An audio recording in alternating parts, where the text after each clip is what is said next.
नमस्कार, मैं हूं जय दुबे और हमारी खास पेशकश मुद्दा में आपका स्वागत है।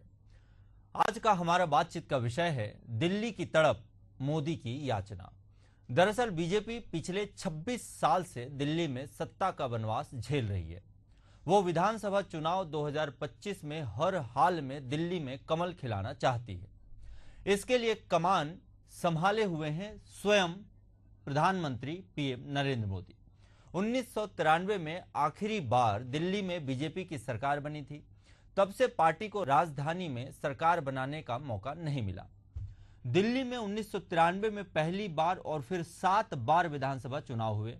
बीजेपी सिर्फ 1993 में ही जीती थी। 1998 में सत्ता जाने के बाद वापसी ही नहीं हुई। पहले 15 साल तक शीला दीक्षित और फिर 11 साल से आम आदमी पार्टी के आगे पस्त नजर आ रही है। ऐसे में इसे पीएम नरेंद्र मोदी का इमोशनल कार्ड कह लीजिए या एक दशक से ज्यादा पुरानी टीस, जिसे तड़प भी कहा जा सकता है, वो है केंद्र सरकार में रहते हुए भी दिल्ली की सल्तनत पर कब्जा न होना। पीएम नरेंद्र मोदी ने दिल्ली वालों से सिर्फ वोट ही अपील नहीं की, बल्कि सेवा करने और मौका देने जैसे शब्द कहे। उन्हें यह तक कहना पड़ा कि मुझे एक बार मौका दीजिए, मैं परिवार की तरह आपकी सेवा करूंगा। उन्होंने ऐसे शब्द इस्तेमाल किए जो अपील से ज्यादा याचना करने में इस्तेमाल किए जाते हैं। पीएम मोदी ने क्या कहा था, यह भी हम आपको सुनाते हैं, आइए सुनिए। मैं दिल्ली वासियों से आग्रहपूर्वक कहना चाहता हूं, मोदी को दिल्ली की सेवा करने का कुछ मौका दीजिए।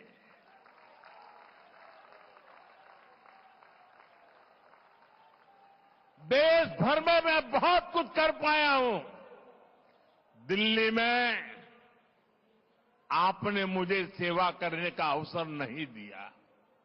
आपने 25 साल कांग्रेस भी देखी, आपदा भी देखी, अब एक बार कमल को भी देख लीजिए। मुझे सेवा करने का अवसर दीजिए। और मैं दिल्ली वासियों को कहता हूं, जैसे एक परिवार का मुखिया अपने परिवार का ख्याल रखता है, मैं दिल्ली वासियों एक परिवार के सदस्य के नाते आपका ख्याल रखूंगा। बात सिर्फ ये नहीं है। दरअसल पीएम नरेंद्र मोदी ने चुनावी रैली के दौरान मंच पर भाजपा कैंडिडेट रविंद्र नेगी के पलटकर पैर भी छुए, वो भी 3 बार, जबकि वो न कोई बुजुर्ग है न ही दलित। यह शायद पहली बार हुआ है जब पीएम मोदी ने किसी भाजपा उम्मीदवार के पैर छुए। उन बीजेपी कैंडिडेट रविंद्र नेगी की खासियत यही है कि वो उस सीट से चुनाव लड़ रहे हैं जहां उनका मुकाबला आपके मनीष सिसोदिया से है। वो मनीष सिसोदिया जिनकी धड़कनें रविंद्र नेगी ने पिछले चुनाव में नतीजों के दौरान बढ़ा दी थी। हालांकि आखिर में मनीष सिसोदिया को ही जीत हासिल हुई। शायद ये दिल की कसक या तड़प ही होगी जिसने पीएम मोदी को जनता से ऐसा कहने और बीजेपी कैंडिडेट के पैर छूने को मजबूर किया होगा। बहरहाल आज इस विषय पर बात करने के लिए हमारे साथ दिल्ली से बीजेपी प्रवक्ता बीड़पाल सिंह, कांग्रेस प्रवक्ता संजीव तरनाच और आम आदमी के प्रवक्ता निवान शर्मा जुड़े हुए हैं। आप तीनों प्रवक्ताओं का हमारे एशियन न्यूज पर हार्दिक अभिनंदन है। पहला सवाल लेते हैं बीजेपी प्रवक्ता से। बीरपाल सिंह जी, आपसे समझना चाहेंगे कि आखिर 26 साल से जिस वनवास को हटाने की कोशिश भाजपा करती आ रही है, पूरे भारत में लगभग हर राज्य में पताका फहराने वाली भाजपा, केंद्र के शासन में 3 बार से लगातार चुनाव जीतने वाली भाजपा, पंडित जवाहरलाल नेहरू का रिकॉर्ड तोड़ने वाली भाजपा, आखिर ऐसी कौन सी चूक हो जा रही है बीरपाल सिंह जी, जो भाजपा 26 साल से वनवास गुजार रही है? मौके की बात है। और ये दूसरी जो पार्टियां है ना जी, जितनी बहका बहका के जनता को बहकाती हैं, झूठ सच बोलती हैं, जी, और वो इतना भारतीय जनता पार्टी में नहीं था। जी, लेकिन ये लोग आप देख रहे हैं, जैसे 10 साल से मैं आपको बताऊं, पहले तो चलो 10 साल 11 साल पहले तो शीला दीक्षित जी रही है, लेकिन जब से ये आम आदमी पार्टी आई है, इसने हर फील्ड में रिकॉर्ड तोड़ दिए। जी देखो, बल्कि मैं कहना चाहूंगा, मुझे कोई इस बात के कहने से कोई गुरेज नहीं है कि यदि ये शीला दीक्षित की दी हुई सरकार को, दी हुई इंफ्रास्ट्रक्चर को, दिए हुए डेवलपमेंट को मेंटेन करके रख देते तो तब भी बहुत बड़ी बात थी। हर फील्ड में, चाहे दिल्ली जल बोर्ड को ले लीजिए, डीटीसी को ले लीजिए, दूसरे जितने भी डिपार्टमेंट्स हैं, दिल्ली यूनिवर्सिटी में प्रोफेसर के टीचर की तनख्वाह को ले लीजिए, बेचारे जितने भी मार्क्स लगे थे उनको ले लीजिए, सब लोग हाहाकार कर रहे हैं, सब तरस रहे हैं। और जहां मैं रहता हूं, मैं आपको दिखा सकता हूं, आप यदि आके दिल्ली में घूमें और देखें, हमारे क्षेत्र में भी मैं आपको दिखा सकता हूं, आप एक भी गली ऐसी नहीं बता सकती जो आप रोड पर चल सकें, एक भी। और पॉल्यूशन का कारण, मैं अभी पिछली बार जो इलेक्शन हुए थे, वीरपाल सिंह जी 1 मिनट आपको रोकना चाहूंगा। यह प्रोग्राम जो मुद्दा है, यह कमियां और खामियां गिनाने के लिए बिल्कुल भी नहीं है, यह विश्लेषण है वास्तव में कि आखिर 26 साल से अभी क्या हो रहा है। उस पर हम चर्चा न करके हम यह समझना चाहते हैं आपसे कि आखिर उन 26 सालों में भाजपा ऐसा कौन सा चूक कर गई है, भाजपा कहां चूक कर रही है, कहां पिछड़ रही है, जो पहले कांग्रेस को नहीं हरा पाई और पिछले 3 टर्म में किसी न किसी तरीके से आपको भी नहीं हरा पाई। नहीं, लेकिन एक बात है, आप देखो 90-95 के आसपास सिर्फ भारतीय जनता पार्टी की 2 सीट होती थी जी, उससे बढ़ के 303 भी हुई जी। तो ऐसा नहीं है। भारतीय जनता पार्टी जैसे जैसे प्रदेश में आ रही है, जैसे जैसे काम कर रही है, फिर जनता, आप कई स्टेट में देख लीजिए, आप तीसरी बार सरकार बन रही है, आप हरियाणा में ले लीजिए, महाराष्ट्र में ले लीजिए, मध्य प्रदेश में तीसरी बार सरकार बन रही है। तो जहां काम हो रहा है, प्रोग्रेस हो रही है, जनता को पसंद आ रहा है काम, तभी तो तीसरी बार सरकार बन रही है। जी बिल्कुल। और वो दिल्ली में अगला सवाल लेते हैं निर्वाण शर्मा जी से। निर्वाण शर्मा जी, वीरपाल सिंह साहब जी बताना जो चाह रहे हैं वह बात सही है, ठीक है, अन्य राज्यों में सरकार जरूर बन रही है भाजपा की, तो क्या दिल्ली की जनता ज्यादा समझदार है, या दिल्ली की जनता ज्यादा शिक्षित है, या दिल्ली की जनता नहीं समझती है? आप कैसे इसको कोट करेंगे कि दिल्ली में पिछले 26 साल से भाजपा तड़प रही है? बहुत बहुत नमस्कार, और आपके दर्शकों को भी बहुत बहुत नमस्कार। और देखिए, दिल्ली के अंदर 2012 में आम आदमी पार्टी को पहली बार मौका दिया था। 2013 में हमने 28 फर्स्ट टाइम हमने पार्टी बनाई, फर्स्ट टाइम चुनाव लड़ा और हमें फर्स्ट टाइम पे ही मौका मिल गया जनता से। तो 28 जब हमारे एमएलए आए तो हमने उसके अंदर 50 दिनों की। वीरपाल सिंह जी, आपके पास फिर आता हूँ जी। निर्वाण शर्मा जी, तो हमारे 49 दिन की सरकार में हमने वो काम करके दिखाया जनता को जो उन्होंने पहले कभी एक्सपीरियंस नहीं किया था। उनके पास मौका था कि अगर हमारे काम पसंद नहीं थे तो वो बीजेपी को मौका दे सकते थे, लेकिन उन्होंने फिर से जब दोबारा चुनाव हुआ तो 67 सीट्स हमें देके दिखाया, जो पूरे देश के इतिहास में जो आज तक की सबसे ज्यादा 97% मेजोरिटी। उसके बाद 5 साल में वो काम करके दिखाए हैं जो देश के इतिहास में कभी नहीं हुआ है।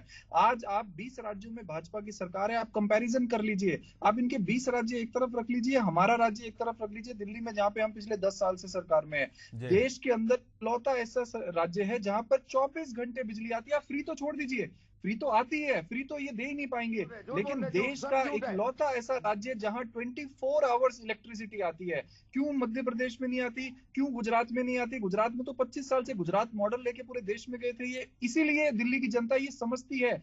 हमने ट्रांसफॉर्मेशन किया है, महिलाओं को बस सर्विस फ्री दी है जो पूरे देश में कहीं नहीं मिलती है, बुजुर्गों को तीर्थ यात्रा कराते हैं जो पूरे देश में ऑन ग्राउंड कहीं नहीं होता है, हम फ्री पानी देते हैं। तो क्या आपको लगता है कि जो सरकारी खजाना लुटा करके आपने दिल्ली वासियों को जो सारी चीजें दी हैं, आप सरकार ने जो पूरा दिल्ली का खजाना लुटा दिया है दिल्ली वासियों के लिए, क्या आपको लगता है कि जो नरेंद्र मोदी स्वयं इस बार मोर्चा लेकर के निकले हैं तो कौन भारी पड़ेगा? क्या लगता है आपको?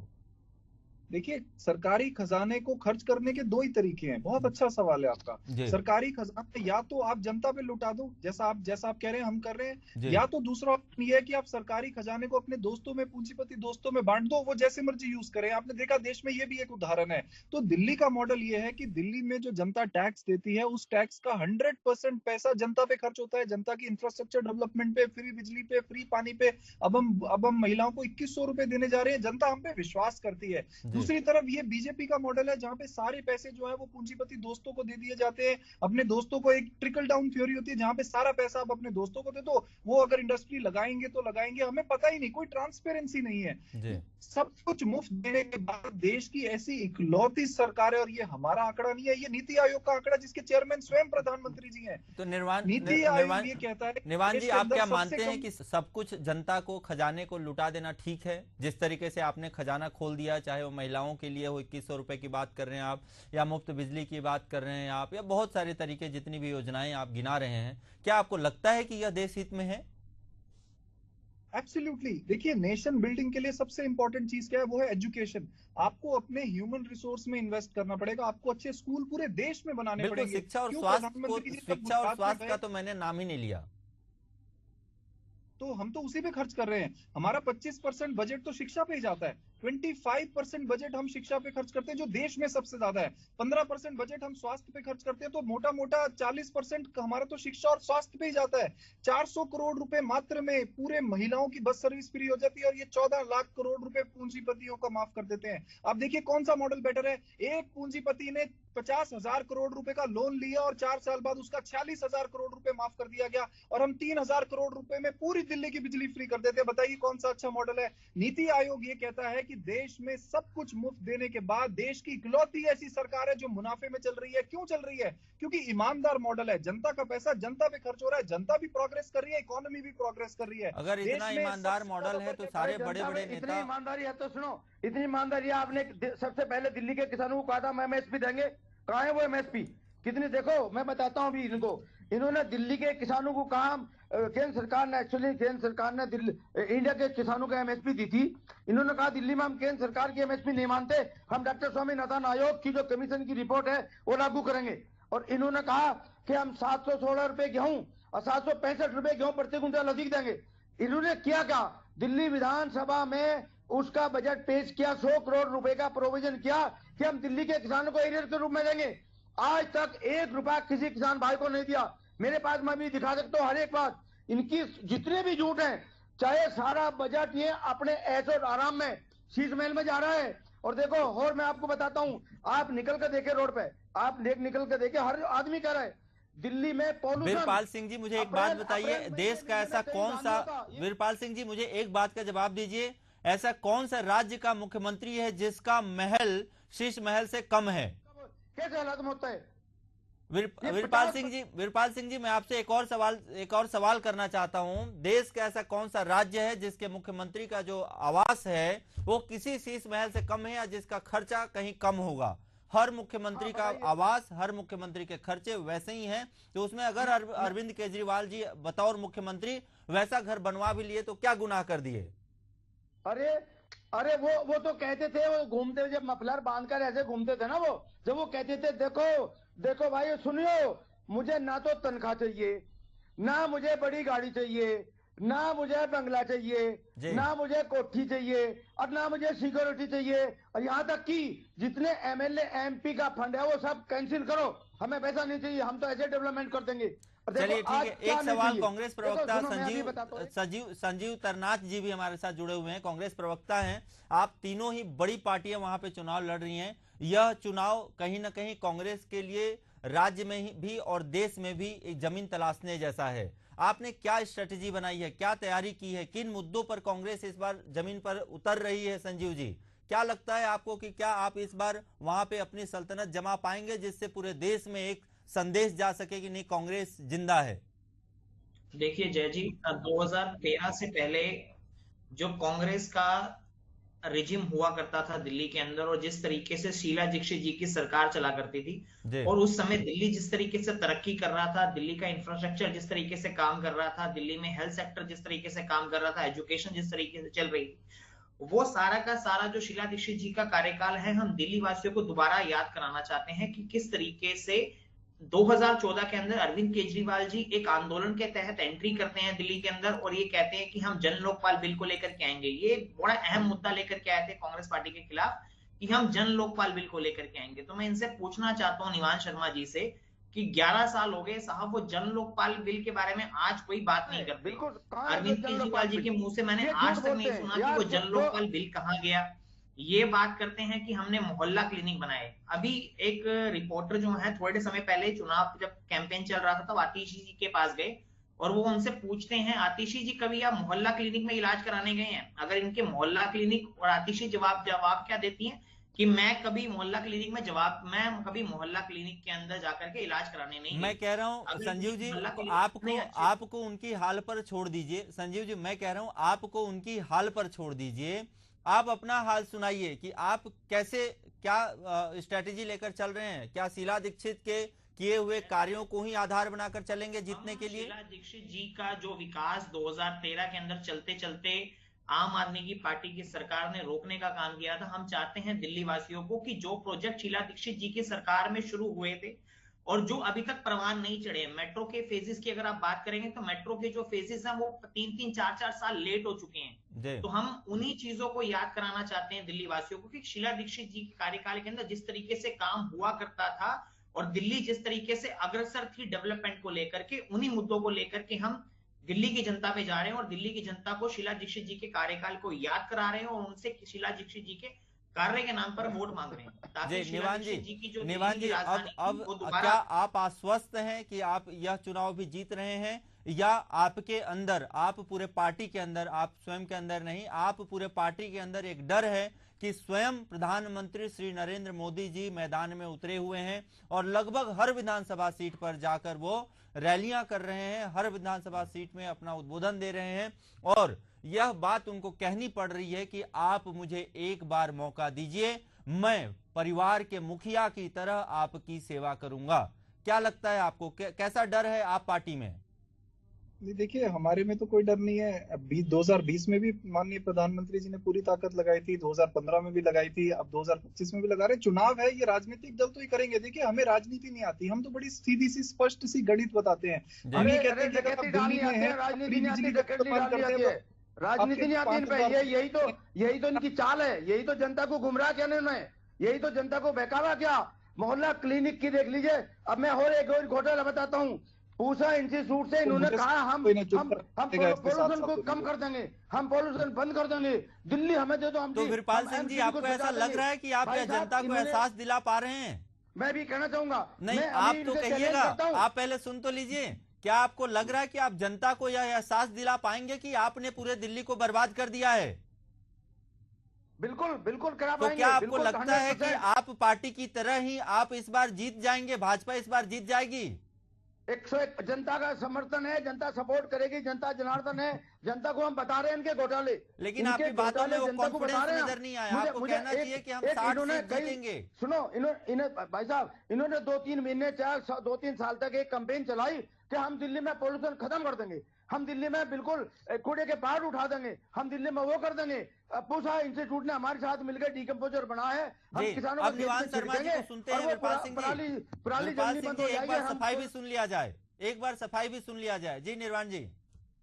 देखिए, सफाई नहीं है, रियलिटी है। अगर आप इतना बोलते हैं तो सुनने की भी क्षमता होनी चाहिए। मैं ये कह रहा हूं कि अगर आप दिल्ली के अंदर चुनाव लड़ना चाहते हैं तो आपको केवल और केवल ये हवाबाजी या बातों से नहीं चलेगा, आपको बताना पड़ेगा 20 राज्यों में आपने क्या किया। बड़ा सिंपल सा गणित है दिल्ली में। दिल्ली की जनता अगर मुफ्त पानी लेती है तो 2000 रुपए बचते हैं, मुफ्त बिजली से 5000 बचते हैं, मुफ्त शिक्षा से 10,000 बचते हैं, मुफ्त बस यात्रा से 3000 बचते हैं, मुफ्त इलाज से 5000 बचते हैं। अब हम 2100 रुपए और देने वाले, तो लगभग 25 से 30,000 रुपए हर फैमिली का हर महीने बचता है। अगर बीजेपी आ जाएगी तो ये कह रहे हैं हम सब बंद कर देंगे, हम फ्री शिक्षा बंद कर देंगे क्योंकि ये किसी और स्टेट में नहीं दे पा रहे, हम फ्री इलाज बंद कर देंगे, किसी और स्टेट में नहीं दे पा रहे, हम 24 घंटे बिजली बंद कर देंगे, किसी और स्टेट में नहीं दे पा रहे। तो जब ये किसी और स्टेट में नहीं दे पा रहे तो ये दिल्ली में भी बंद करेंगे। और दिल्ली का गणित बिल्कुल सिंपल है। क्यों बीजेपी बार बार कोशिश करने के बाद भी दिल्ली में नहीं जीतती, उसकी वजह यही है कि दिल्ली की जनता को बीजेपी पे डिलीवर करने का विश्वास नहीं है। ये बातें बहुत बड़ी बड़ी करते हैं, प्रोपोगेंडा बहुत बड़े बड़े करते हैं, पूरी मीडिया को हाईजैक कर लेते हैं, ये बोलने नहीं देते, ये इनका स्टाइल है। लेकिन जनता ये समझती है कि हमारा फायदा किसमें है। अरविंद केजरीवाल आएगा तो हमें जो मिल रहा है वो चलता रहेगा, बीजेपी आ जाएगी तो ये सारा पैसा गुंडागर्दी करके अपने पूंजीपति दोस्तों को दे देंगे, उसमें बांट देंगे। 2-2 हजार करोड़ रुपए रिश्वत लेते हैं लोग, टेक्निकली साबित है। इलेक्टोरल बॉन्ड में धंधा दिया, चंदा लिया, 1 लाख करोड़ रुपए खा गए ये देश का। बीफ एक्सपोर्टर से ये लोग पैसे खाते हैं। ये बीजेपी वो पार्टी है जो केवल और केवल लोगों को ड्रामा करके इमोशनल करती है, ग्राउंड पे नहीं है ये लोग। वही दिल्ली है ग्राउंड जहां पे आप 67 सीटें जीतते हैं, वहां पे 7 सीटें हार जाते हैं। वही चयन करता है, वही चुनाव करने वाले हैं, वही वोटर्स हैं। आप जहां 67 सीटें जीतते हैं, जहां 97% की धाक देते हैं, वहीं पे आप 7 की 7 सीटें हार जाते हैं लोकसभा की। क्योंकि वो अरविंद केजरीवाल को प्रधानमंत्री बनाने का चुनाव नहीं होता, ये अरविंद केजरीवाल को मुख्यमंत्री बनाने का चुनाव है। तो मतलब आप ये मानते हैं कि देश की जनता प्रधानमंत्री के तौर पे नरेंद्र मोदी को ही चाहती है? बिल्कुल, वो 7 सीटें देके बताया उन्होंने, हमें नहीं दी। लेकिन वही जनता जब विधानसभा चुनाव होता है तो हमें 60 से ऊपर सीटें देती है। तो दिल्ली की जनता बहुत इंटेलिजेंट है, उनको पता है कि जो हमारी बेसिक नेसेसिटी है, महिलाओं का बस सर्विस फ्री है दिल्ली में। क्या कोई महिला कभी चाहेगी कि मुझे दोबारा से पैसे देने पड़े बस में सफर करने के लिए? एक बड़ा और सवाल लेते हैं राजीव तरनाथ जी से, एक बड़ा सवाल लेते हैं। संजीव जी, आपसे एक बड़ा सवाल लेते हैं। कांग्रेस ने गठबंधन का जोर चलाया, कांग्रेस ने गठबंधन किया, महागठबंधन हुआ, इंडिया नाम का एक अलायंस बना। आखिर ऐसी कौन सी विडंबना हो गई या ऐसी कौन सी मजबूरी हो गई कि आप और कांग्रेस में इतनी बड़ी तकरार हो गई कि जो साथ साथ स्टेज पर एक के साथ एक हाथ मिलाकर उठाया करते थे, वो आज एक दूसरे के सामने खड़े हैं? देखिए जय जी, इसका जवाब कांग्रेस पार्टी ऑलरेडी बड़े सारे चैनलों के माध्यम से और हर अलग अलग प्रवक्ता अलग अलग बार तरीके से बता चुके हैं कि जो इंडिया गठबंधन बना था वो लोकसभा के लिए, लोकसभा चुनाव के लिए बना था। और लोकसभा चुनाव खत्म होने के बाद हर पार्टी जो है वो इंडिपेंडेंट है, अपने अपने राज्यों के अंदर जाकर के वो चाहे तो वो विपक्ष में चुनाव लड़ सकती है, चाहे वो मिलकर के चुनाव लड़ सकती है। तो अगर कांग्रेस पार्टी ने इस बार तय किया है कि दिल्ली के अंदर वो अपनी जो शीला दीक्षित जी का स्वर्णिम कार्यकाल था उसको याद करा करके दिल्ली के अंदर वापसी करना चाहती है, तो कांग्रेस पार्टी ने अकेले लड़ने का फैसला किया। तो इसमें मेरे हिसाब से ना तो ये सवाल वाली कोई बात है, इसके अंदर ना ही इसमें कोई संशय। कांग्रेस पार्टी आश्वस्त है कि इस बार सरकार बना रही है? देखिए, कांग्रेस पार्टी पूरे तरीके से आश्वस्त है कि जिस तरीके से पिछले 11 साल के अंदर दिल्ली की जनता को झूठे सपने दिखाए गए, सिर्फ सपने बेचने के अलावा आम आदमी की पार्टी की सरकार ने कोई काम नहीं किया। अगर काम किया होता तो शायद इनके मेरा सवाल ये है ही नहीं कि आप पार्टी ने क्या किया। मेरा सवाल साफ साफ है कि क्या आप आश्वस्त हैं, कांग्रेस आश्वस्त है कि उनकी सरकार बन रही है, हाँ या ना?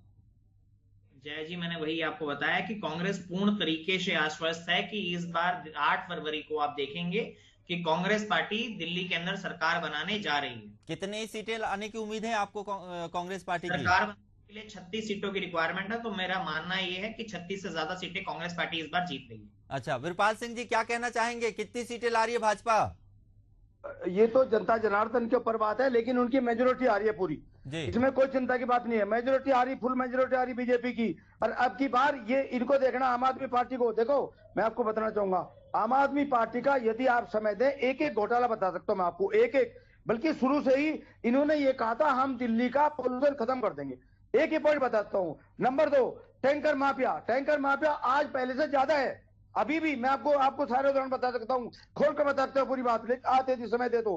देखो डिकम्पोजर कहा इन्होंने, हमने पूसा इंस्टीट्यूट के साथ मिलकर के एक डिकम्पोजर बनाया है और वो सारी पराली को गला के खाद बना देता है 15 दिन में, 1 हफ्ते में। बल्कि इन्होंने 1 हफ्ते में कहा, और हम दिल्ली का पॉल्यूशन की बिल्कुल खत्म कर देंगे।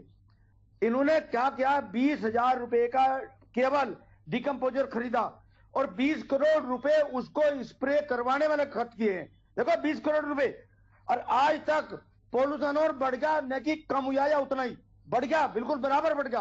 अब आप मोहल्ला क्लिनिक में ले दीजिए, ये क्या करते थे, जैसे डॉक्टर की फीस बराबर है, ठीक है, और उनका वहां इन्होंने क्या कर रखा कि 40 पेशेंट देख रहे हैं डॉक्टर को, उसके 40 रुपए प्रति दिन है खर्चा है, दूसरे के हाथ में 10 रुपए, तीसरे के 8 रुपए, इस तरह है उनका। इन्होंने क्या किया, एक रजिस्टर पे जी वीरपाल सिंह जी, बहरहाल समय की बाध्यता है। मैं आप तीनों ही हमारे अतिथियों को यह बात कहना चाहूंगा कि जो भी है, सरकार जिसकी भी बनती है तो जनता जनार्दन ही तय करेगी, इसमें कहीं कोई दो राय नहीं है। सरकार अच्छे से काम करनी चाहिए, सरकार जनता के हित में काम करनी चाहिए, और अगर जनता के अनहित में, अहित में कोई काम होता हो तो आप स्वयं भी और पार्टी के तौर पे भी आवाज उठानी चाहिए। हमारा मुद्दा किसी की भी कमियों और खामियों को उठाने के लिए बिल्कुल ही नहीं है। यह प्लेटफॉर्म जिसको हम कंडक्ट करते हैं उसमें कहीं कोई ऐसी बात नहीं करते कि आप किसी के घोटाले और भ्रष्टाचार की बात करें। हम विश्लेषण करते हैं कि आखिर आप पार्टी क्यों 11 साल से जनता के सामने बनी हुई है, क्यों 26 सालों से भाजपा सरकार नहीं बना पाई, क्यों आखिर 11 साल से तरस रही है भाजपा, जिन्होंने शीला दीक्षित ने इतने दिल्ली को नए नए आयाम दिए थे, चाहे मेट्रो का बहुत सारी गिनाने को विकास की बातें हैं, उसके बाद भी क्यों 11 साल से तरस रही है। बहुत सारी ऐसी बातें हैं जिस पे हम चर्चा करते हैं। यह मुद्दा हम अपने जनता को बताते हैं, समझाने की कोशिश करते हैं कि हर पहलू को एक अलग नए तरीके से और नए अंदाज से भी समझा जा सकता है। आप तीनों अतिथियों का एशियन न्यूज के इस खास प्रोग्राम मुद्दा में जुड़ने के लिए बहुत बहुत धन्यवाद। बहरहाल इतिहास है कि मोदी शाह की जोड़ी 2014 लोकसभा चुनाव के बाद से बीजेपी के लिए जीत हासिल करने की गारंटी बन गई थी। देश के राज्यों में एक के बाद एक बीजेपी जीत का परचम फहराती रही। उत्तर से दक्षिण और पश्चिम से पूर्वोत्तर तक बीजेपी की जीत का डंका बजने लगा। जीत का श्रेय नरेंद्र मोदी और अमित शाह की जोड़ी को मिला, लेकिन केंद्र सरकार के नाक के नीचे दिल्ली में 2015 और 2020 के चुनाव में मोदी शाह की जोड़ी अपना असर नहीं दिखा सकी। अब बीजेपी की कोशिश है कि इस बार 28 साल के राजनीतिक सूखे को खत्म कर सकें। यह देखना दिलचस्प होगा कि बीजेपी की ये कोशिश कामयाब हो पाती है या नहीं, पीएम मोदी की वो टीस, वो तड़प दूर हो पाती है या नहीं। आज मुद्दा में बस इतना ही। अगली बार आपसे फिर मुलाकात होगी, तब तक के लिए नमस्कार। बने रहिए एशियन न्यूज के साथ।